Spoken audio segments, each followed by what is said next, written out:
Atos capítulo 20.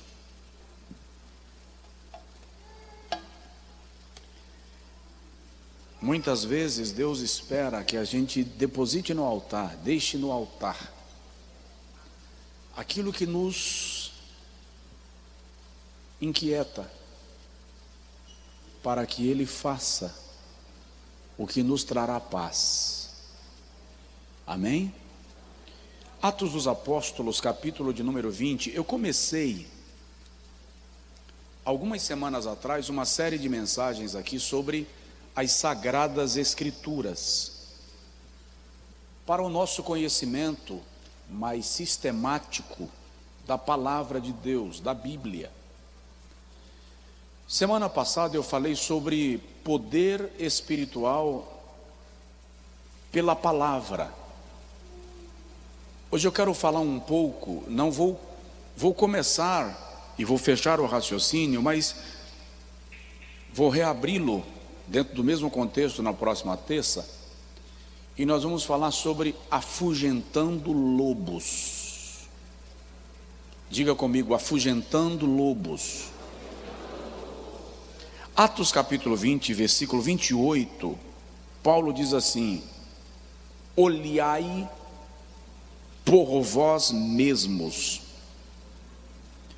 e pelo rebanho sobre o qual o Espírito Santo vos constituiu bispos, para apacentardes a igreja de Deus, que Ele adquiriu com o seu próprio sangue.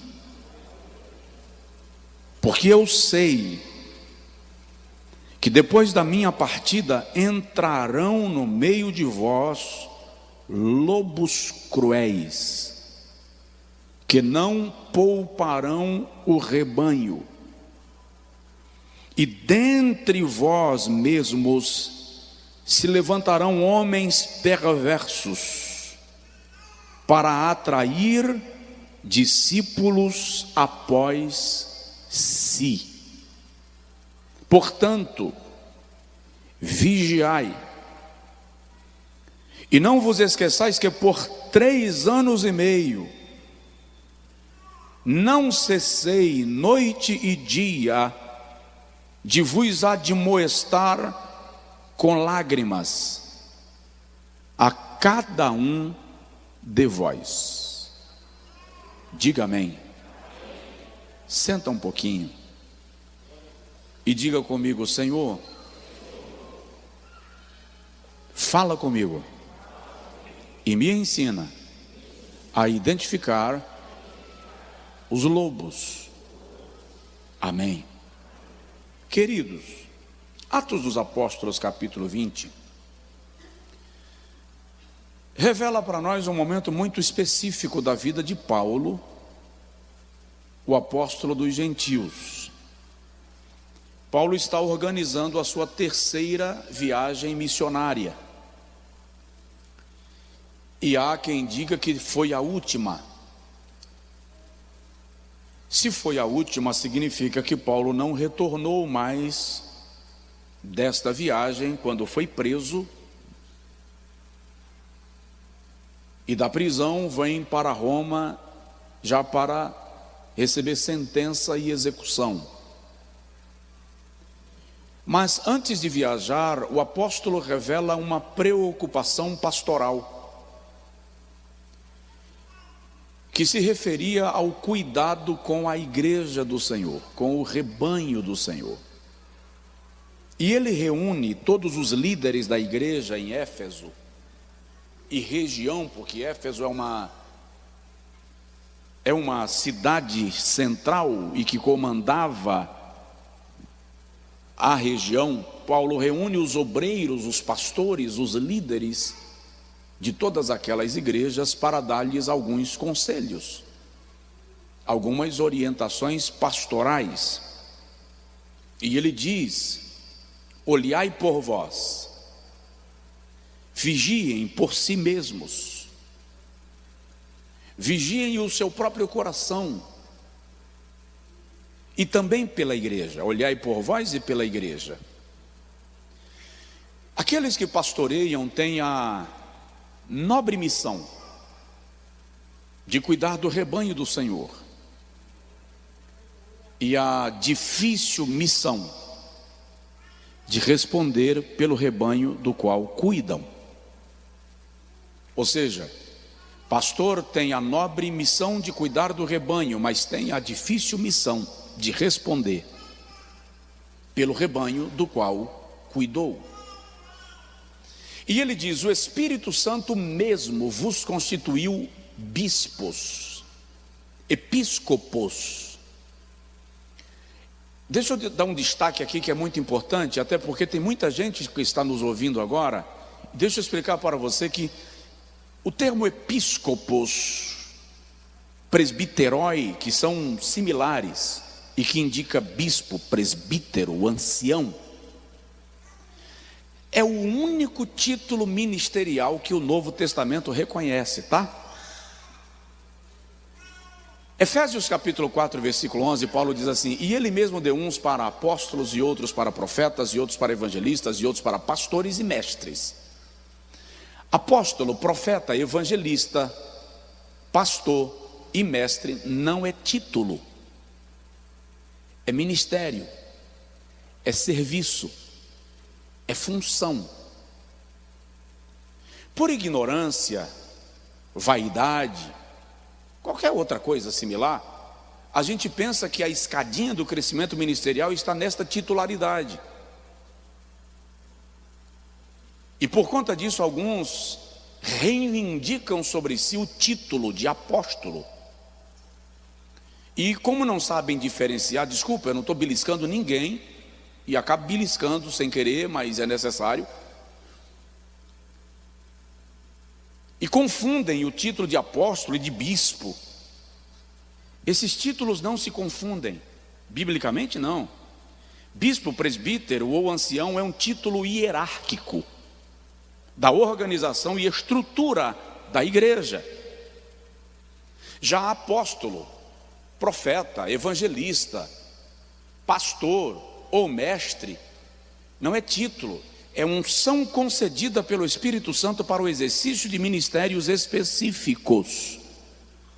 E pelo amor de Deus, quando você vê alguém falando sobre o dom ministerial de profeta, não confunda com o dom espiritual de profetizar.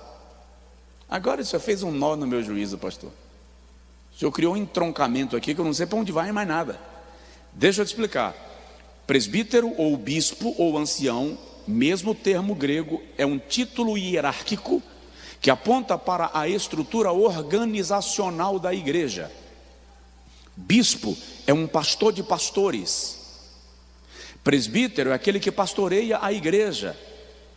Ancião é aquele que já desenvolveu o ministério do presbitério, seja como apóstolo, seja como profeta, seja como pastor, seja como mestre ou como evangelista. Ele é um presbítero que desenvolveu o seu ministério, e a própria titularidade menciona o ancião como aquele conselheiro que teve uma carreira ilibada no ministério e agora é o mentor, o cuidador dos bispos e dos pastores.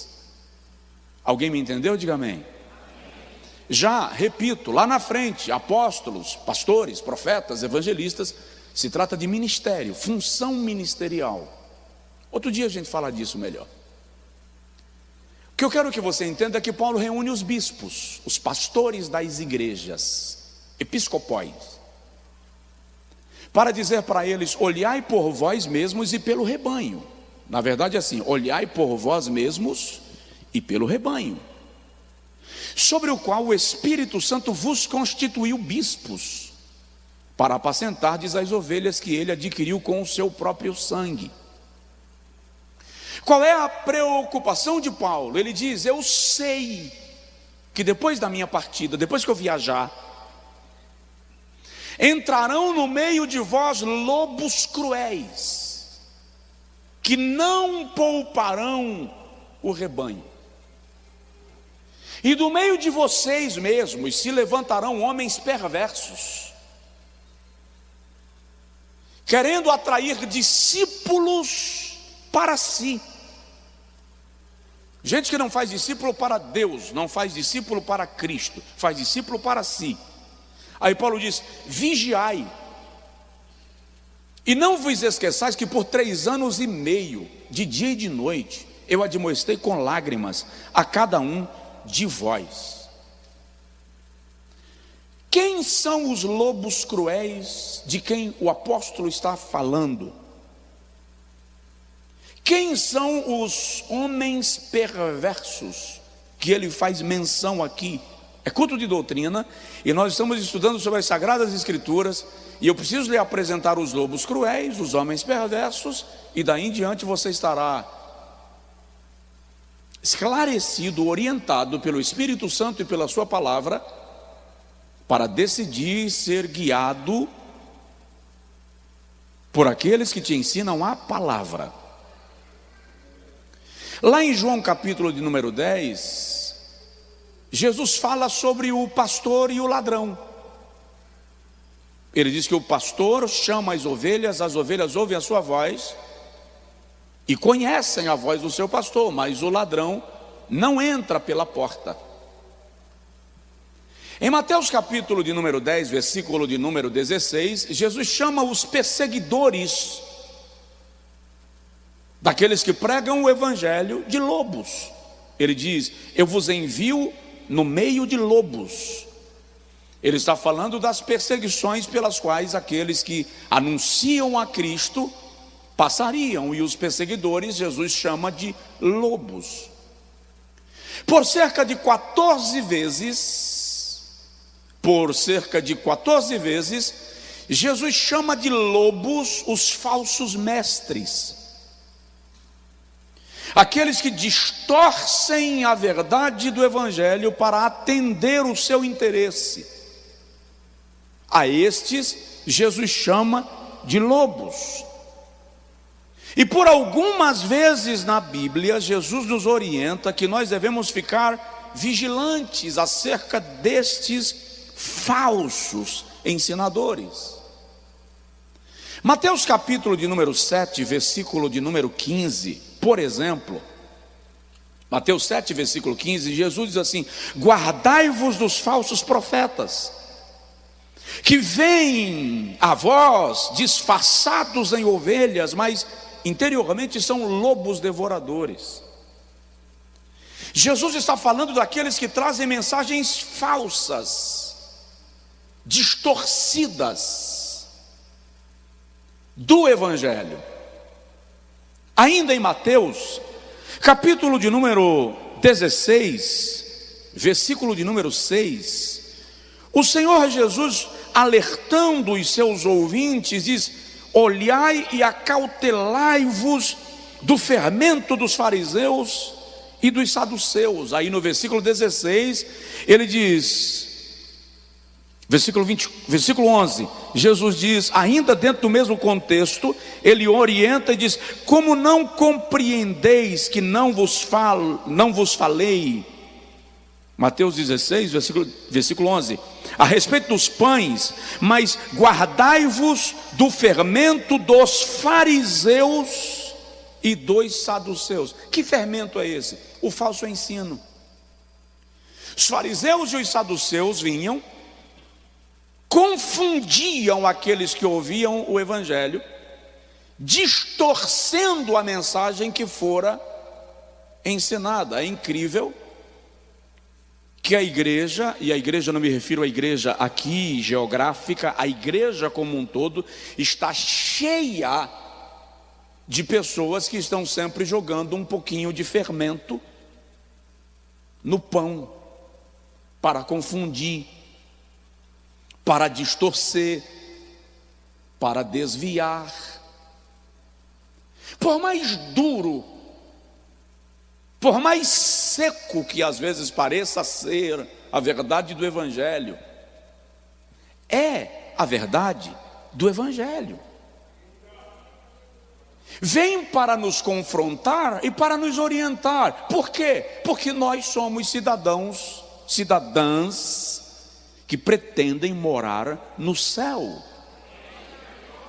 Quem pode dizer amém? Mateus capítulo 24, versículo de número 4, eu estou falando estou lhe explicando quem são os lobos cruéis. Mateus 24:4, Jesus diz: acautelai-vos que ninguém vos engane. Versículo 24: porque hão de surgir falsos cristos e falsos profetas, e farão grandes sinais e prodígios, de modo que, se possível, enganariam até os escolhidos. A coisa é tão autêntica que até os escolhidos podem ser confundidos. Mas o ensino é distorcido. Presta atenção: se faz milagres, mas distorce a verdade do Evangelho, Deus não está nisto. Porque o grande fundamento da fé cristã não está nos milagres que operamos, mas na verdade que aplicamos. Diz que você me entendeu. Então, nós precisamos ficar atentos aos lobos cruéis. Marcos capítulo 8, versículo 15. O Senhor Jesus Cristo volta a falar disso. É incrível como ele repete isso N vezes, dizendo: olhai, guardai-vos do fermento dos fariseus e do fermento de Herodes. De vez em quando alguém me traz perguntas capciosas, pegadinhas sobre a Bíblia.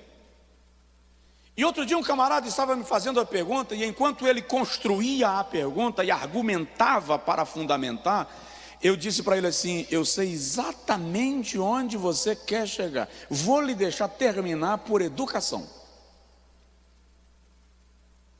Quando ele terminou a pergunta, eu disse para ele: você está me perguntando porque não sabe ou porque quer armar para mim? Porque quem não tem a resposta não teria construído toda a argumentação que ele construiu para elaborar a pergunta. Porque aqueles que querem a mentira encontram argumentos também para ela. Mas aqueles que absorvem a verdade do Evangelho não precisam dos argumentos para convencê-los, porque já recebeu a verdade pela fé. Os argumentos são para fundamentar a sua convicção. Acautelai-vos, guardai-vos do fermento dos fariseus. Olha bem para mim. Não pensa que pregar uma mensagem assim para mim é confortável. Eu falei com Deus hoje à tarde, disse: não, peraí, deixa eu pregar uma mensagem daquelas assim, de estímulo, de fé, para o povo vibrar. Vocês não fazem ideia da guerra que eu entrei, da confusão mental que eu entrei hoje à tarde. Mas acontece, eu quero que vocês prosperem muito, que vocês tenham ânimo, tenham fé, superem as crises, eu quero. Mas eu quero também que vocês cheguem no céu. E principalmente isso.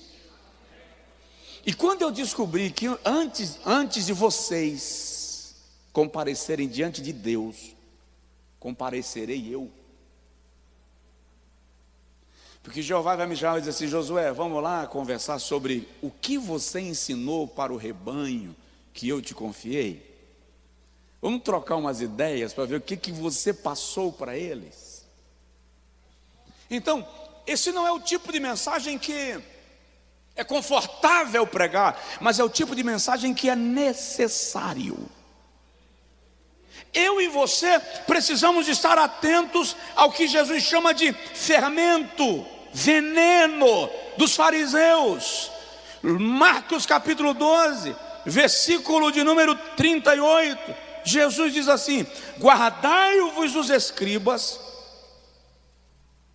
que gostam de andar com vestes compridas e dais saudações nas praças, e dos primeiros assentos nas sinagogas, e dos primeiros lugares nos banquetes, que devoram as casas das viúvas e por pretextos fazem longas orações.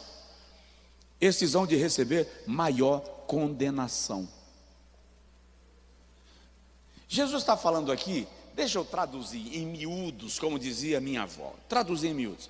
Jesus está falando da hipocrisia religiosa, que revela uma espiritualidade exacerbada, mas na prática não passa de podridão de alma, que revela superioridade espiritual, mais santificação do que os outros, que revela uma moralidade superior, mas no íntimo, nada disso procede. Aí ele diz: guardai-vos destes. Quem são os lobos cruéis? Falsos ensinadores, falsos mestres. Eu poderia lhe dar mais umas referências, mas deixa eu agilizar no tempo.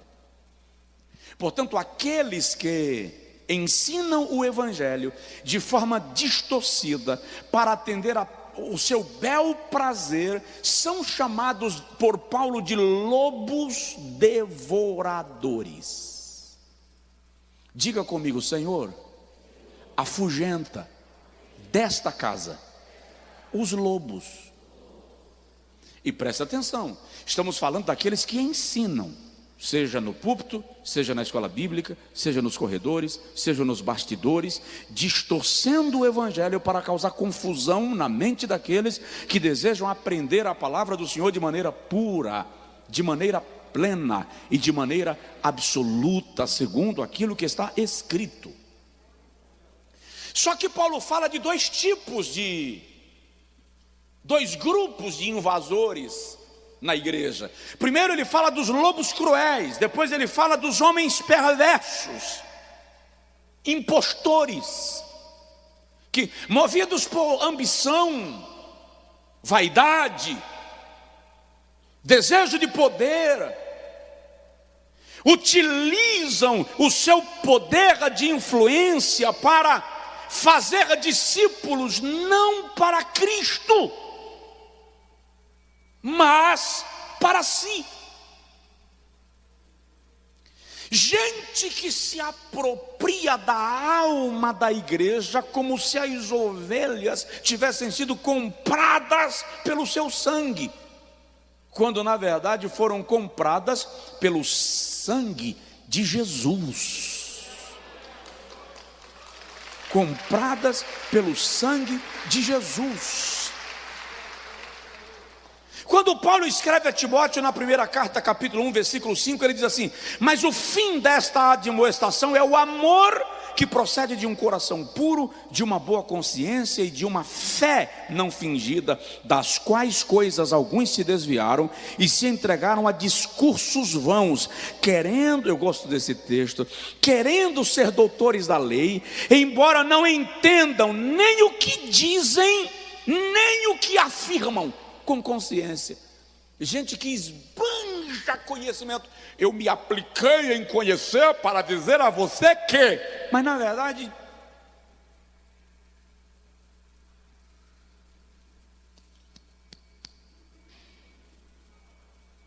sabe nada do que está dizendo. Na verdade, se aplicou para ler e estudar, para defender aquilo que ele acredita pessoalmente. Uma das belezas do Evangelho é o poder que o Evangelho tem de confrontar as minhas crenças. Aliás, o Evangelho tem o poder de confrontar as minhas crenças e as minhas conveniências.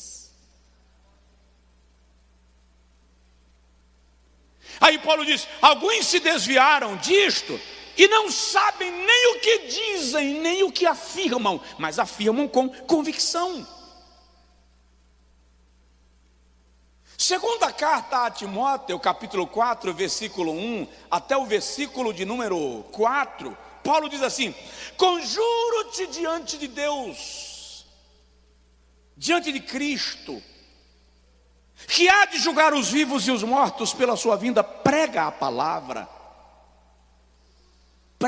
palavra, insta, em tempo e fora de tempo, admoesta, repreende, exorta, com toda longanimidade e ensino, porque virá tempo que não suportarão a sã doutrina, mas tendo grande desejo de ouvir coisas agradáveis, ajuntarão para si mestres segundo os seus próprios desejos, e não só desviarão os ouvidos da verdade, mas vão caminhar em busca de fantasias.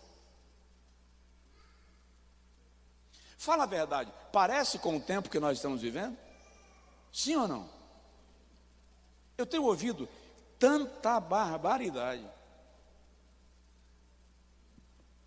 que às vezes eu fico me perguntando como é que o camarada consegue extrair aquilo e ainda dizer que a Bíblia está dizendo, está aqui, ó, e ele cita o texto. Aí quando ele cita o texto, que você conhece pelo menos o ABC. Quem conheceu o ABC aqui? Você conhece pelo menos o ABC. Aí você percebe que o texto não tem nada a ver, e o indivíduo está forçando, distorcendo, bagunçando, mas dá uma irritação. Mas infelizmente, muita gente vai sendo levada pelos homens perversos e pelos lobos devoradores. A minha oração é que esta igreja desenvolva um crivo de extrema exigência pela palavra.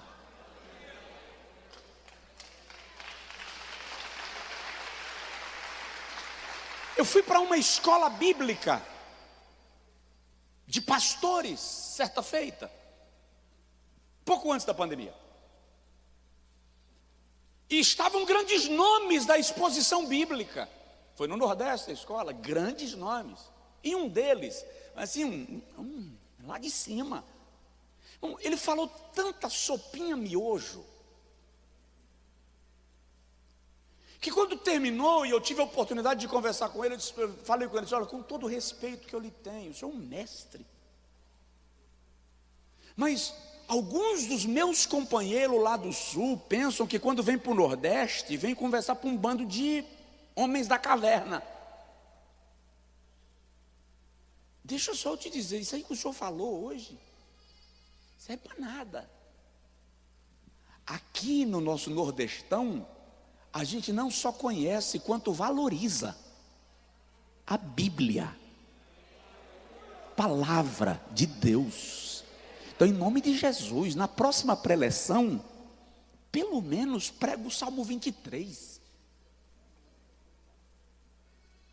Nós precisamos escapar, vigiar, atentar acerca dos lobos cruéis e dos homens perversos. Tá, pastor, como é que eu consigo identificar? E a gente para. Como é que eu consigo perceber que alguém é ou não um falso mestre do Evangelho? Primeiro, discernindo a operação do Evangelho na vida do indivíduo. Discernindo a operação do Evangelho na vida do indivíduo. O Evangelho o converteu? O Evangelho gera efeito na vida dele, dela? Porventura, o Evangelho atua, opera na vida do indivíduo? Salomão diz em Provérbios 1, 23, assim: convertei-vos pela minha repreensão, e eu derramarei sobre vós o meu espírito. Aqueles que ensinam o Evangelho precisam ser convertidos pelo Evangelho. Tem alguém aí? Você é convertido pelo Evangelho? Levanta-se a mão. Eu não estou falando de perfeição não, gente. Estou falando de o Evangelho continuar te lapidando, te tratando, te burilando, te melhorando, te levando a um processo de aperfeiçoamento até chegar lá. Por isso que Salomão diz em Provérbios 22, 1: ensina o menino no caminho que deve andar.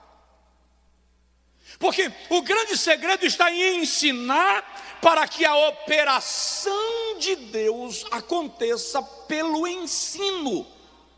Eu disse aos irmãos aqui, de Joel capítulo 2, quando O Senhor diz assim: e eu vos darei ensinador de justiça. Eu vos darei, diga comigo, eu vos darei ensinador de justiça. Olha só, já é o 2:21. Vai até o 29, porque o Senhor diz assim: eu vos darei ensinador de justiça, e com ele a chuva no seu tempo, a temporã e a serôdia. E as eiras se encherão de trigo, e os lagares transbordarão de mosto e de azeite, e os pastos reverdecerão, e as árvores darão o seu fruto, e eu vos restituirei os anos que foram consumidos pela crise, e vos alimentareis, e vos fartareis, e o meu povo não será envergonhado, e sabereis que eu, Senhor vosso Deus, estou no meio de vós, e comereis abundantemente, e vos fartareis, e o meu povo nunca mais será envergonhado, e há de ser que nos últimos dias derramarei do meu espírito sobre toda a carne. Tudo isso vem com o ensinador de justiça. O que eu estou dizendo a você é que, quando nós, pastores, por gentileza, dá só uma olhadinha para cá. Quando nós, pastores, nos ocupamos de ensinar o Evangelho, sem distorcer, sem fantasia, sem florear, a igreja alcança um nível de prosperidade pela simples pregação do Evangelho.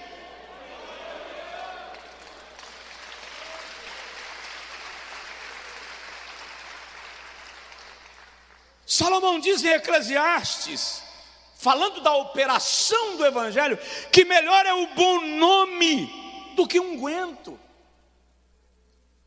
Se o Evangelho opera em mim, a minha história vai sendo restaurada pelo Evangelho. Lamentações 5:21, o profeta Jeremias diz assim: converte-nos a ti, Senhor. Irmão, conversão não é o que acontece quando você levanta a mão no final de um culto. Ali é a manifestação de uma decisão de passar pelo processo de conversão, de seguir a Cristo. Conversão é o que está acontecendo com você e comigo todo dia. Conversão é o processo de transformação que é diário, é gradual. Tá? Nós vamos sendo tratados, transformados e melhorados dia após dia. Quem faz isso? A pregação do Evangelho de Jesus Cristo. Então, como eu identifico se alguém é um lobo devorador? Pela operação do Evangelho na vida do indivíduo. Por quê? Porque Jesus diz em Mateus 7,16 que uma árvore má não produz frutos bons, e uma árvore boa não produz frutos maus. Como está a operação do Evangelho em mim e em você? Quando Pedro foi escolher o primeiro grupo diaconal, em Atos capítulo de número 6, versículo de número 2, ele diz: escolhei dentre vós. Por que dentre vós? Porque tem que ser crente.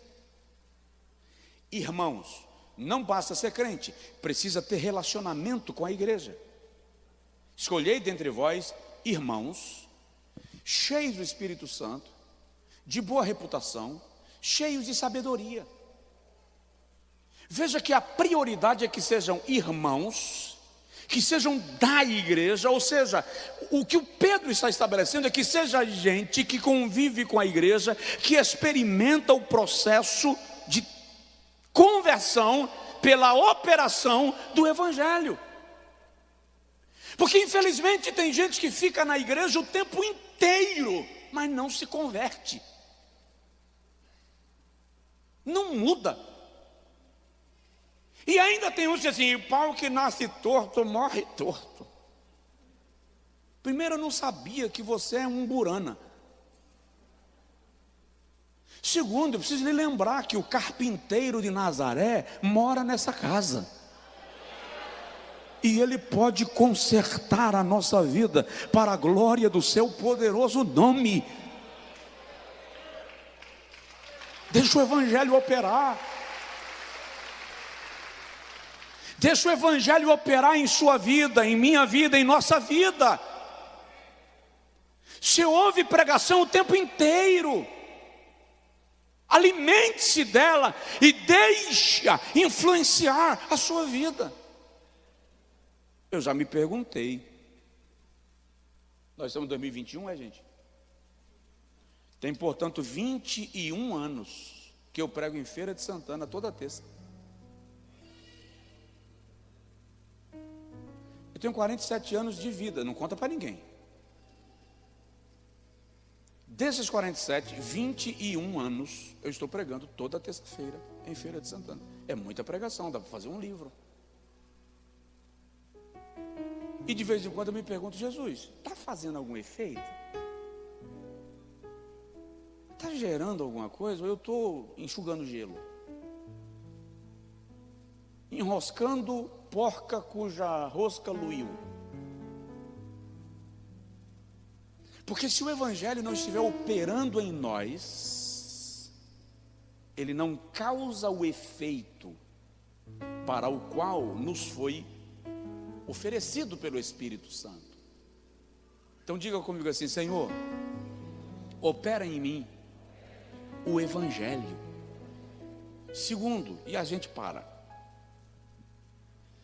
Se eu quero descobrir quem são, ou quem é lobo devorador, ou quem é ministro de Cristo, primeiro, discernir a operação do Evangelho no indivíduo. Segundo, discernir a motivação do indivíduo.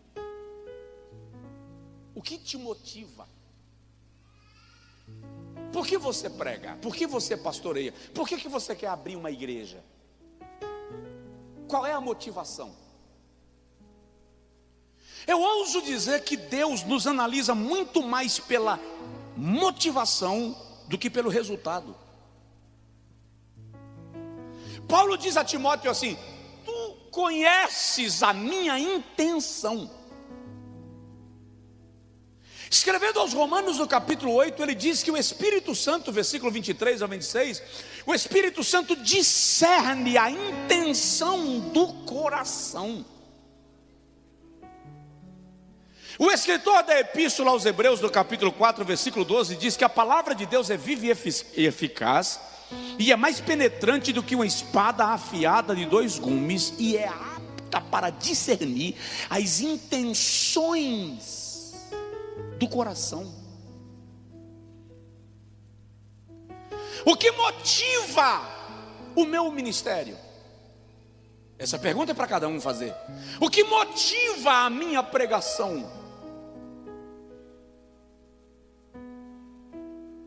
Qual é o motivo que me impulsiona no desenvolvimento daquilo que eu faço no reino de Deus? Deixa eu lhe dar umas 3 opções. Honrar a Cristo. Qual é o motivo do indivíduo? O seu motivo, seu propósito é honrar a Cristo. Paulo diz aos Filipenses no capítulo 1, versículo 20 assim: contanto que Cristo seja glorificado no meu corpo, seja pela vida, seja pela morte.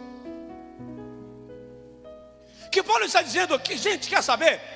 Quer viva, quer morra, o que me importa é se Jesus está sendo glorificado nisso. Jesus é glorificado no meu louvor, Jesus é glorificado na minha pregação, Jesus é glorificado naquilo que eu faço.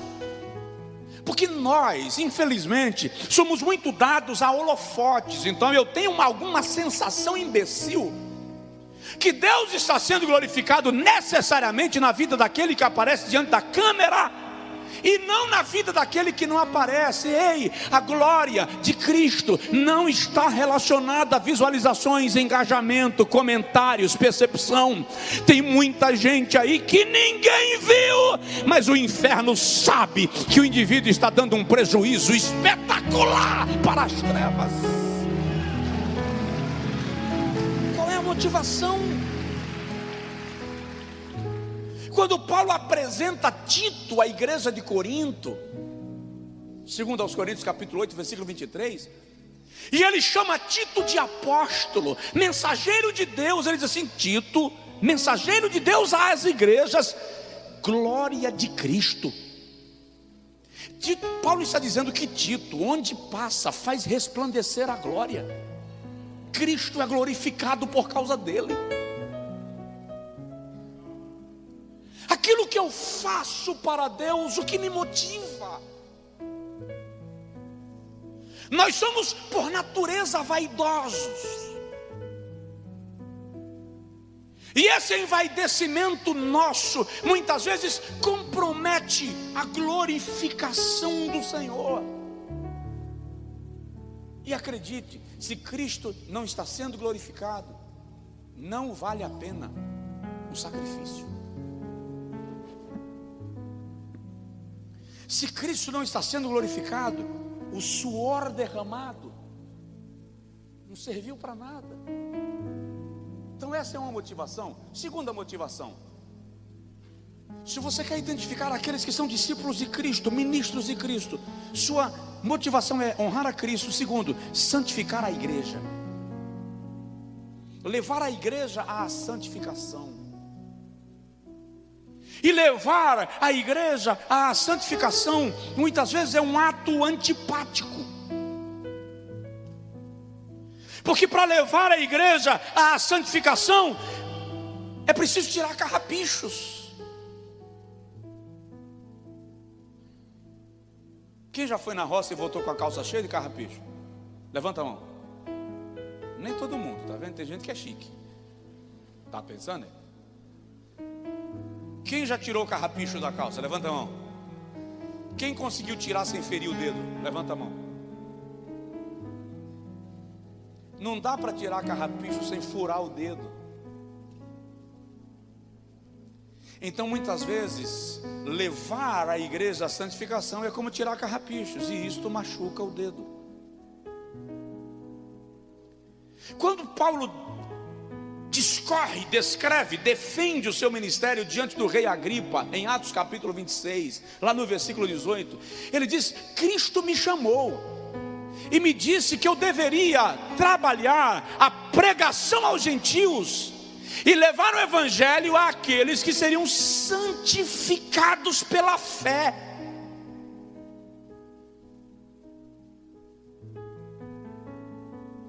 A função de quem prega o evangelho é produzir santificação em quem ouve. Eu e você temos que sair daqui hoje incomodados com alguma coisa. De vez em quando você sai da igreja triste? Levanta a mão quem já saiu da igreja triste, assim meio, não sei porquê, alguma coisa. Na verdade, de vez em quando o Espírito Santo vai lá e dá uma... E todo confronto entristece. É normal. Você não saiu triste, estou tendo um pressentimento. Não é pressentimento, foi o Espírito Santo que deu uma provocada, mexeu em você, te chamou a atenção, e você saiu meio que aturdido. Mas se isso aconteceu, fica tranquilo, é porque a palavra alcançou seu propósito, mexeu lá na lacuna, na fenda que precisava de um toque. E o Espírito Santo que provoca também cura, também restaura, te visita. Paulo diz aos Tessalonicenses na primeira carta, capítulo 4, versículo 3, assim: esta é a vontade de Deus para convosco, a saber, a vossa santificação. Jesus disse: santifica-os na verdade. João 17, 17. A tua palavra é a verdade. O que motiva um ministro de Cristo? Levar a igreja à santificação. Quando alguém chega e diz: Deus mudou minha vida, passou aquela palavra, transformou a minha vida, aquela palavra me trouxe uma resposta para a minha vida, isso é extraordinário, é o resultado do Evangelho, é a operação do Evangelho. De vez em quando eu me deparo com pessoas: pastor, aceitei Jesus através de uma pregação. Eu estava em depressão e Jesus me curou através daquela ministração. Conheço um líder, um dos grandes líderes do mundo, líder cristão, um dos grandes pregadores do Ocidente, Me encontrei com ele um dia no aeroporto. Ele disse assim: olha, eu estava em depressão profunda, trancado num quarto, não saía para nada, e uma pregação sua me levantou da depressão que eu estava, e Deus explodiu o meu ministério. É a eficácia da pregação, é o efeito da pregação. E acredite, o mérito não é do pregador, o mérito é do Espírito Santo, que direciona, que faz alcançar, que alcança o propósito.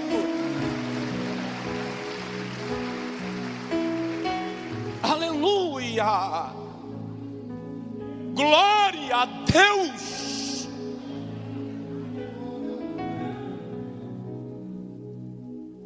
Qual é a motivação de um ministro de Cristo? Honrar a Cristo, santificar a igreja, salvar os perdidos. Aquele que prega sem a intenção de gerar salvação, não prega a Cristo. Paulo diz aos Coríntios, primeira carta, capítulo 2, versículo 1 a 5: e eu, irmãos, quando eu fui ter convosco em temor e em tremor, e em muita fraqueza, não vos fiz saber outra coisa senão a Cristo, e este glorificado. E a minha palavra e a minha pregação não consistiram em palavras persuasivas de sabedoria humana, para que a vossa fé não se firmasse na inteligência dos homens, mas no poder de Deus. Aí ele vai lá, na mesma carta, capítulo 9, versículo 19, e ele diz assim: fiz-me fraco para os fracos, fiz-me grego para os gregos, fiz-me judeu para os judeus, livre para os livres e escravo para os escravos. Fiz-me sem lei, mesmo estando debaixo da lei, para aqueles que sem lei estavam, para que por meio da pregação pudesse salvar pelo menos alguns. Paulo está dizendo: eu me despedi de mim mesmo, neguei-me a mim mesmo, renunciei minha cidadania, meus direitos, minhas vontades. Fui onde eu não queria ir, estive onde eu não queria estar, me submeti ao que eu não pretendia, suportei o que eu não suportaria. Para quê? Para por meio da pregação salvar pelo menos alguns. Os ministros de Cristo têm como propósito primário salvar perdidos, resgatar vidas. O camarada chegou para mim e disse assim: as minhas pregações não têm salvação de almas, porque Deus não me chamou para ganhar almas. Eu disse para ele: meu, desculpa aí pelo meu, tá? Meu, você tem que descobrir se Jesus te chamou. Porque se Ele não te chamou para ganhar almas, é muito provável que você não tenha sido chamado.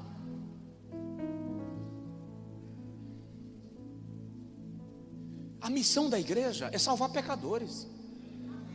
Eu vou parar porque o tempo não me dá o luxo de continuar para te provocar. Mas se você não fala de Jesus, se você não pretende ganhar almas, se não é o seu sonho apresentar almas para Cristo, eu fico me perguntando que tipo de salvação é esta que você pensa que está operando na sua vida.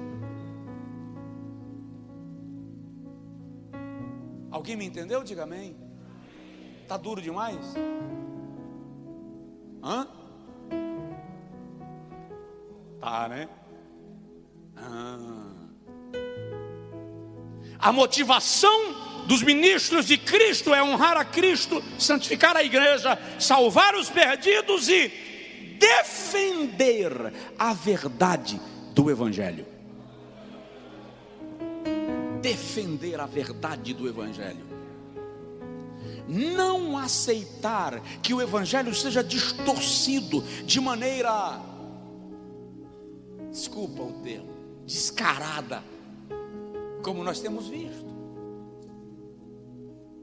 Paulo chama Timóteo e revela para ele que ele precisava defender a pureza do Evangelho. Judas, na sua epístola, fala sobre aqueles que distorcem o Evangelho com palavras vãs, versículo 3. O verdadeiro ministro de Cristo tem ciúme do Evangelho de Cristo. O verdadeiro ministro de Cristo adoece quando vê alguém deturpando a palavra de Cristo. Fuja dos lobos devoradores, dos homens perversos. Vou concluir te dizendo isso. Não aceite ser propriedade de pastor nenhum, de apóstolo nenhum, de bispo nenhum, de papa nenhum. Não aceite ser propriedade de homem nenhum, porque quem pagou o preço da sua salvação foi Jesus. Jesus.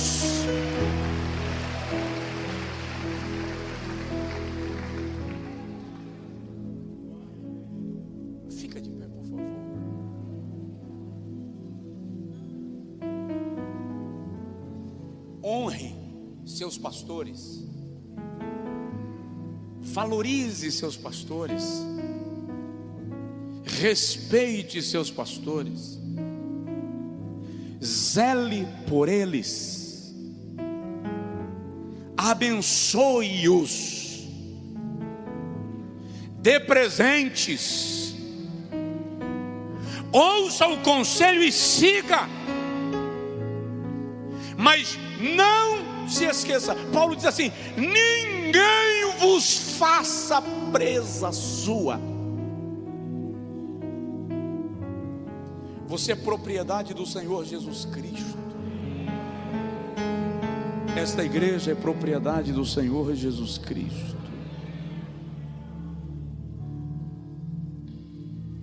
Dou graças ao meu Deus, porque Ele conhece o meu coração. E sabe que eu não tenho vocês como propriedade minha. E tenho plena consciência que vou responder diante dele por vocês. E trato do Evangelho com essa responsabilidade. Dou graças ao meu Deus que tenho tanta consciência que essa igreja é de Cristo, que no dia que precisou eu dispor o altar e dizer: eu transfiro e renuncio, eu fiz. E voltei porque o Espírito Santo através de vocês quis. Mas a propriedade não é minha, é do Senhor. Nós vamos morar juntos no céu. E eu tenho consciência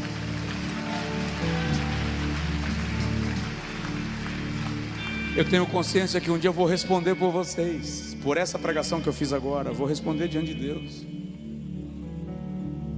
Então quem vive de festinha, pensando que está pregando o evangelhozinho bonitinho, distorcido da fantasia, o evangelho de novela mexicana, e que vai ficar por isso mesmo, só porque está ganhando muito, deixa para lá o resto do comentário. Se estiver pensando que não vai ter que responder diante do grande, ai, ai, porque no dia de Deus Ele vai dizer assim: Yeshua, Josué,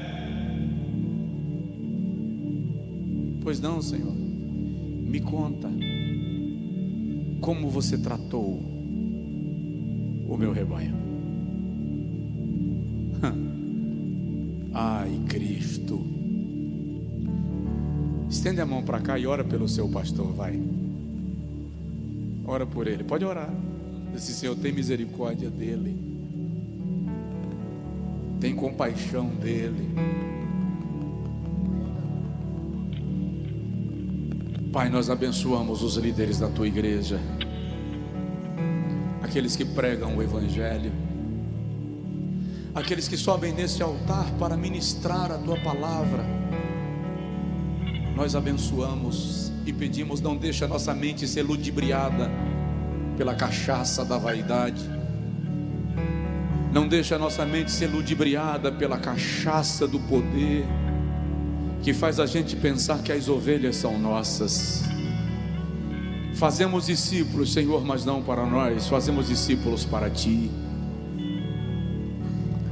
Senhor querido, eu te peço, protege a tua igreja, protege a tua igreja, protege a tua igreja, aqui no Brasil e no mundo. Nos guarda das heresias, Senhor, protege o altar. Em Oséias capítulo 4, o Senhor declara para Judá que espinhos e abrolhos que cresceriam nos seus altares.